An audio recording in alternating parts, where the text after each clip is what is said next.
Welcome to the fourth podcast from the SIMPL event, where we'll be hearing from Aydin Boyacigiller about the broad aims of the event within the context of losing control.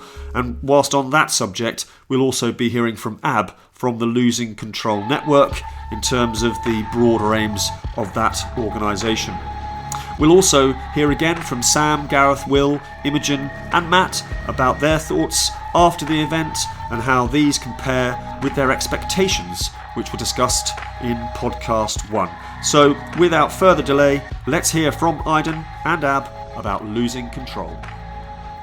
My name is Aydin Boyacigiller and I'm working for the SIMPL project on behalf of Pop Plus. And one of the responsibilities I had was to try and pull together a losing control event. I think the losing control is a really interesting process that people have organised events around, and it just brought as many people as together and trusted the system a bit. And it was about trying to break that power relationship and actually have people turning up that had an interest in it from whatever perspective they came from. And just trusting the conversations and trusting the journey and trusting the process a bit. So we wanted to bring an element of that in because we wanted that conversation to be a conversation amongst people with experiences but from a different perspective. Rather than accepting the norms and the accepted wisdom, we threw in provocative statements there to challenge that and actually to stimulate conversation and say, look, let's just move away from this. Let's lose control a little bit and have conversations that are a little bit risky and a little bit out there. And maybe that can help us think differently and think innovatively. But we wanted this event to be not an endpoint or a standalone event. We wanted it to be really the start of a really big conversation into actual delivery. And it's that action part. There's a lot of talking that can happen, but we need to move this on and make sure there's actions. And actually there are projects that come out of this.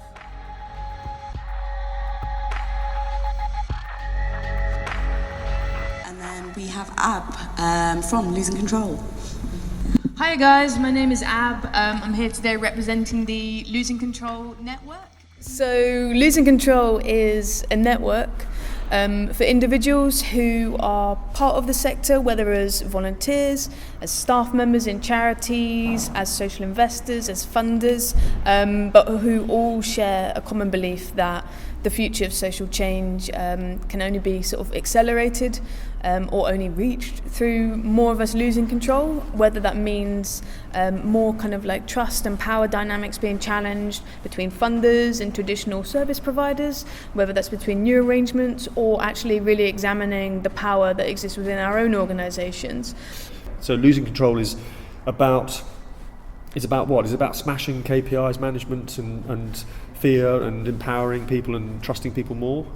I would say, it's about smashing things where power is being hoarded in a way that's actually detrimental to the social change that we all believe in. So I think that within the Losing Control Network, there's definitely a variety of opinions on the usefulness of measuring impact, whether that's harming or doing good. But I think ultimately we're all against challenging the practices that are already going on and seeing what we can develop that will be more constructive alongside that. And I think one of the principles of Losing Control is honest conversations. Of social change will be better if we can all sort of get better at surrendering that control, dispersing power both inside our organisations and challenging power dynamics between funders and traditional kind of providers. But you can also be a part of the network and actually start getting connected to other people. So to do that, all you have to do is go to losingcontrol.org. So pretty easy. So some interesting thoughts there about losing control as a way of challenging perceived wisdom and allowing conversations. Let's see how all that thinking manifests itself as we reflect with Sam, Gareth, Will, Imogen and Matt. We heard from them before the event, so let's just see how all this thinking has affected their views going forward. Something that's come out very clearly for me from the day is that it is all very much about behaviours, right, and how we learn to work with different behaviours and how we learn to use tools that support those kinds of behaviours, which means that we are all working and collaborating together in a far more effective way. And so what I take away from that is thinking about how can money make sure that we augur well for those positive behaviours, because one way or another money will influence behaviours, Yes. for good or for bad. Yep. So how do we make sure that we're organising money so it influences for good? And maybe one of the things that I think be interesting to take away and think more about is how we can use truly patient and risk tolerant capital to get behind creating that capacity and capability that brings people into a systems way of thinking and behaving. The way the challenges were set and the heresies we discussed, I thought was really provocative and really cool. I think we've got to make sure we turn those words into more than interesting conversations. We've got to say, okay, what are we going to do about this? And I really what we need to do as a grouping, as a sector of charities and social enterprises, is come together more effectively to lobby and campaign, advocate for our work. And that, I think, for me, is a really political dimension. We've got to be talking to the council, talking to national government, really strongly as a collective movement for change, and that voice with what we've learned today is really powerful, but it's got to come together with some really clear solutions. Really made me think a lot about risk and our attitude to risk, particularly in my sector of the NHS, where we are typically risk adverse. We're there to protect people, we're accountable for care. We need to be running these safe spaces that we've created today to have to challenge the unquestionable things, the things that we don't always like to talk about. So I think we're going to continue promoting the role that social finance might play, but we're going to perhaps lift our heads a little bit to think about that complexity, those wicked problems that can't be addressed by single solutions.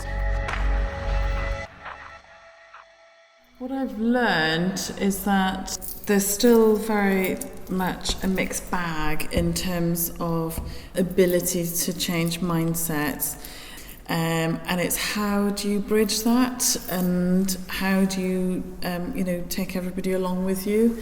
Certainly one of POP's values is it's trust and relationships.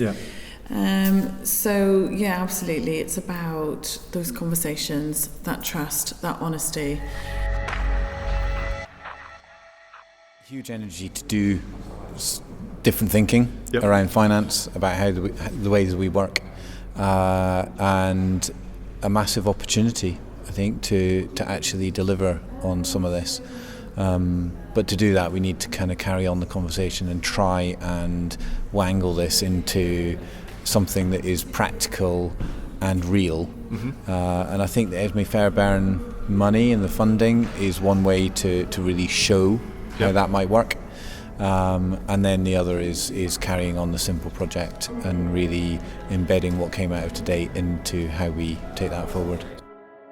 Interesting comments there from Sam, referencing patient and tolerant capital. Gareth with the importance of lobbying and campaigning. Will challenging the unquestionable in safe spaces. Imogen underlying the need for trust, relationships and honesty, and Matt on how we all need to think differently and keep the conversation very much alive.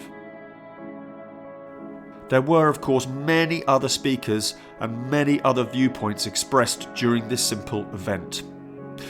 Just before we go, let's hear the final words from Carol Botten from VONNE, as she encapsulates much of that thinking. So I work for VONNE, which stands for Voluntary Organisations Network North East, and we're the regional infrastructure body for the sector. So how do complexity and social investment collide? This needs to be a collective endeavour with funders, commissioners and providers all coming along the journey together. And what I've taken away from today is that we need to have social investors coming along with us on that journey. I also think some of the behaviours that social investors have in terms of their relationship with the people that they lend money to are some of the behaviours that we want to see in a systems change world. It's very relational, it's not transactional. They work with and alongside organisations for the long term. They are invested in those organisations. They don't want them to fail because they want their money back. So they will work with you through difficult times. They also provide a lot of support to organisations alongside the money. So I think there's something for funders and commissioners to learn from social investors in terms of the relationships that they have. We all agree that this current model of somebody gives us some money and then a year or 3 years later we have to say how we've spent this money and the difference that it's made in terms of numbers, basically. And it's just draining us all. It's draining us all on resources, it's draining our energy, it's draining everything because we can't see change happening. So I see social investment as a tool to enable us to develop or grow enterprising business models. And what that means is that we can earn huge amounts of our own money. Huge amounts of our own money means that we have then got the resource to do things differently. You know, to be able to step out of our organisation and spend some time and effort on collaborating and building relationships with others. It gives us courage, it gives us independence. We are masters of our own destiny if we are able to earn more of our own income. We're not beholden to commissioners, we're not beholden to funders. And finally, social investment and the system of social investment is itself very complex. It's difficult to navigate, it's difficult to infiltrate, and at the moment the products that are mainly being offered have been driven by social investors and what they think the sector needs. So we need to bring social investors on a journey of changing their own system and working with us, with funders and with commissioners to make sure the social investment market is more suitable to support the sector, especially as we move towards this new way of working. We need to involve and include them in our conversations, and we need to ensure that they involve and include us in their conversations. So that's about it for podcast 4. Don't forget, podcast 1, challenges and expectations. Podcast 2, the little heresies. And podcast 3, reflecting together. My name's Dave Clark. My thanks go to the SIMPL project team, and thanks for listening. This is a How production. Please share and subscribe.